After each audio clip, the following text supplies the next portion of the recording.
You okay? We're gonna be fine. We have to do it. It's the right thing to do, and nothing bad happens when you're doing the right thing. Is this your personal theory? Because I can shoot holes in it. Well, there's exceptions to every rule. Welcome to What the Flick, everybody. We got the foursome here, the fearsome foursome.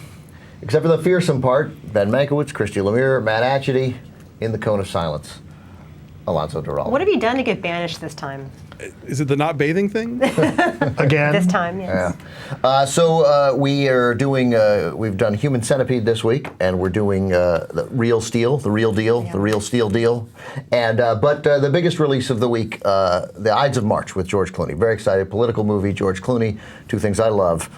And Ryan Gosling. Yeah. A third thing to love. For the girls and the Ryan Gosling. You guys love him. Why is he not one of your man crushes? I don't, because he's awesome. Don't get me wrong, but it's not. I don't get all weak in the knees like I do with George. Paul Giamatti. He's your man crush. Although, do gay guys get to have man crushes, or is that a whole other category? Those are just regular crushes. Yeah, exactly. so. Those don't count. So go ahead. You're going to describe it. Right? Sure. Ides of March. Ides of March is based on a play called Farragut North. This adaptation is directed by George Clooney and stars George Clooney and Ryan Gosling and Paul Giamatti and Philip Seymour Hoffman and Jeffrey Wright and Marisa Tomei, all excellent actors. And Evan Rachel Wood. Thank you. And it is about the campaign to get the Democratic presidential nomination and kind of the power struggle and behind the scenes machinations that happen in the campaign. Tom Duffy, you got a couple of minutes? I'd like to sit down with you. I can't be talking to you. You got something the other guys don't have. You exude something. You draw people in. You're the big man on campus. I'm just a lowly intern. What time you gotta work tomorrow? 9 a.m. I thought I was being smooth and subtle. No, you're pretty forward. You have an idea how to tie a tie? No, not a clue. You got the best media mind in the country. All the reporters love you. If your boy wins, you get a job in the White House. He loses, you're back at a consulting firm. I've worked on more campaigns than most people have. By the time they're 40, he's the only one that's gonna actually make a difference in people's lives. I want you to work for us. Paul's my friend. There's only one thing I value in this world, and that's loyalty. Without it, you're nothing. Steven, don't do this! I'll do or say anything if I believe in it, but I have to believe in the cause. Okay, so Philip Seymour Hoffman and Ryan Gosling are sort of the chief aides to Governor Mike Morris. Great name. If your name's Mike Morris, you got a great chance of being elected president of the United States. And that hair. Yeah, Clooney. And the voice. Right, they're the two main aides to him, and Giamatti is the aide to the other, his big rival for the Democratic nomination. I objected early on in this movie to some of the political things, and I don't want to be overly nitpicky, but there were some inauthentic conversations which surprised me. I was going to ask you, were you just like giddy Well, no, the because whole time? there's Would like, you love this kind of and thing? this, taken alone, this will sound a little nitpicky, but very early on, there's a scene with Ryan Gosling and Philip Seymour Hoffman and Marisa Tomei. She's a reporter. They're the two big campaign aides, and she's trying to figure out where the governor's going. I don't think that's ever a big myth, but nonetheless, she's guessing, right, to sort of get him to say. And she's like, and then so I'm guessing it has to be North Carolina, and he goes, no comment, like she's figured it out. And then she goes, but why? And it's just, if you were going to guess North Carolina, then you would know why. So they were, and that happened. She's cajoling him. She's trying to She's fishing. get it out of him. I know, but in the first, there were 12 or 15 minutes in the beginning where to me, sort of, there was some inauthenticity politically. I don't know whether that resonated with anybody else. Maybe it didn't. That did not bother me. There are much larger things in this movie that bothered me. What bothered you? There is a gigantic, and I'm not going to give it away, there's a gigantic subplot twist to this movie that changes everyone's fate, and I did not believe a second of it. Because I did not believe this, and I'm not going to give it away, but it had to do with this intern played by Evan Rachel Wood. The character, as Alonso's pointed out, is definitely fleshed out, and her role is different here than it is in the play. Yeah, in the play, she's sort of there as the girlfriend of the Gosling character, but that's about it. And it's funny, when the trailer for this movie came out, I thought, oh my God, they're giving away everything. But it turns out, no, they're giving away the play. They're not giving away all the stuff that the movie adds. There's way more, and it's crucial, and it dictates everyone's fate, and I did not believe the motivations, really? I didn't believe the actions. As a woman, I had a hard time with it. I bought all of it, actually. Yeah, I did too. Not as a woman, Right. but for me, it worked. Okay. I had no. Okay, we're not going to give it away. But I had no issue. In fact, I thought it was an incredibly dramatic, awesome moment. And at the moment that we were revealed this big moment, this thing, I had completely forgotten, because I'm such a fucking moron. I had essentially forgotten who directed the movie. right? I knew Clooney was in it. That's how efficient and effortless Clooney makes it look. Right, It's so, not directorly. No, right, and so as I'm watching, and there were a couple things, and I think, well, we're going to talk about this, and I'm like, there were some really great moments of drama drawn out, the moments of silence. There was plenty of silence in the movie. I thought it was done extremely well. Very sparse use of music, and then I was a couple of times I was like, holy crap! And then afterwards I thought, who directed this? And then it turns out it's George Clooney. Apparently I was impressed. No, he is such a smart actor, and he knows how to get the best out of other actors, and he has this excellent cast, and you can't go wrong with these people.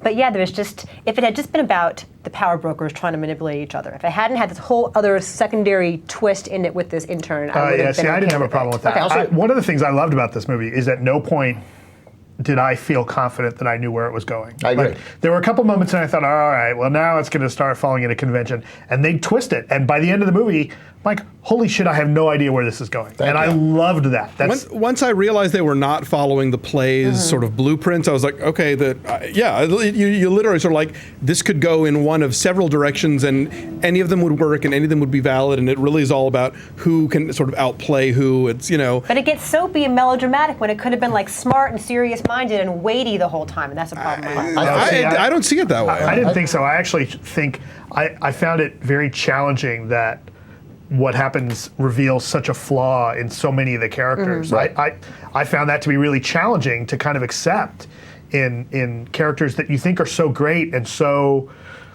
have such integrity, and then it's like so many opportunities for every character to sort of rise above it, and no one does. I think it's too chilly to be melodramatic, because there's a real sort of, I don't want to say cynicism in terms of that it's a cynical movie, but I think the characters' cynicism and their willingness to do the awful thing for their own benefit outweighs any notion of it being soapy. I think, if anything, it's almost like, I was reminded more than once of like The Sweet Smell of Success, in terms of just being a movie about the ugly side of a public phenomenon, and what people will do to rise in that world, and what they profess to stand for, and then what they're personally willing to do in their own time. I thought some of the political stuff, as I said, didn't quite ring true, but overall, this idea, like Sweet Smell of Success, that you sort of ultimately the process is so flawed, that ended up feeling somewhat authentic to me. And I believe Ryan Gosling's arc. I believe his disillusionment. I believe his faith being shattered, and he does it. And you use the word chilly. Someone used the word chilly, but he's